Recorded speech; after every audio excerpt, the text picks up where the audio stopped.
গেল ১৩ জুন ইরানে হামলা চালায় ইসরায়েল। তাদের দাবি ছিল তেহরান পারমাণবিক অস্ত্র তৈরির দ্বার প্রান্তে রয়েছে।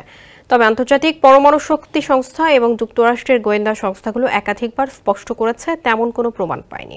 তেহরান ইসরায়েলের এই অভিযোগ জোরালোভাবে প্রত্যাখ্যান করে এবং পাল্টা হামলা চালিয়েছিল।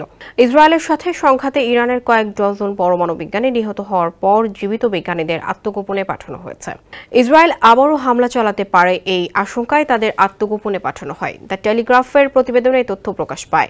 ব্রিটিশ দৈনিকটি জানিয়েছে, ইসরায়েলি তালিকার ১০০ জনের মধ্যে বেঁচে থাকা ১৫ জনেরও বেশি বিজ্ঞানী এখন আর তাদের বাড়িতে বাস করছেন না বা বিশ্ববিদ্যালয়ে ক্লাস নিচ্ছেন না, কারণ নতুন করে ইসরায়েলি হামলার আশঙ্কা রয়েছে।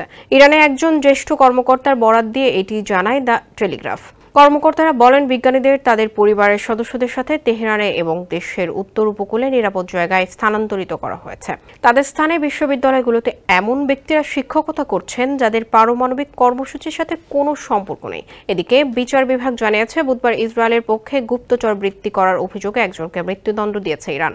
অভিযোগ রয়েছে, ওই ব্যক্তি ইসরায়েলের সাথে সংঘাতের সময় নিহত একজন পারমাণবিক বিজ্ঞানীর তথ্য সরবরাহ করত এবং তা ইসরায়েলে পাচার করত। এই ঘটনার পর ইরান এই পদক্ষেপ নিয়েছে বলে জানায় বিচার বিভাগ।